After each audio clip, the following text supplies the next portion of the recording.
মুন্সিগঞ্জের গজারিয়ার গোয়াগাছিয়ায় চালু হওয়া পুলিশের অস্থায়ী ক্যাম্প সংলগ্ন নদীতে টহলরত পুলিশের বোট লক্ষ্য করে সোমবার বিকেল ৫টার দিকে শতাধিক রাউন্ড গুলিবর্ষণ করে জলদস্যুরা।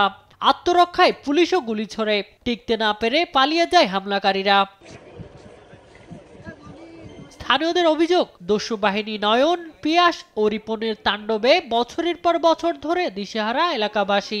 এই ক্যাম্প স্থায়ী হইলে, স্থায়ীভাবে পুলিশ থাকলে এখানকার মানুষ নিরাপদে থাকতে পারবে। প্রশাসনের কাছে একটাই আবদার, অগর যেভাবে হোক অ্যারেস্ট করা হোক।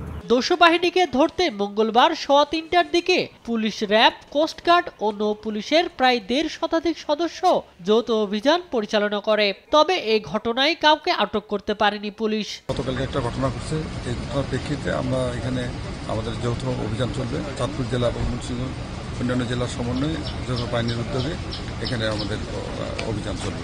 সব ডাকাত সন্ত্রাসীকে নির্মূল করার কথা জানিয়ে অতিরিক্ত পুলিশ সুপার ফিরোজ কবির বলেন, অপরাধীরা যতই শক্তিশালী হোক তাদের চেয়ে পুলিশ বেশি শক্তিশালী। অপরাধীদের ধরতে তৎপর পুলিশ।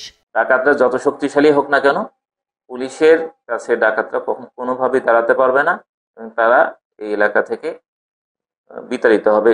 দ্রুত অপরাধীদের আইনের আওতায় এনে এলাকায় শান্তি শৃঙ্খলা ফেরানোর দাবি স্থানীয়দের। শামীম হোসেন, নিউজ ডেস্ক, দেশ টিভি।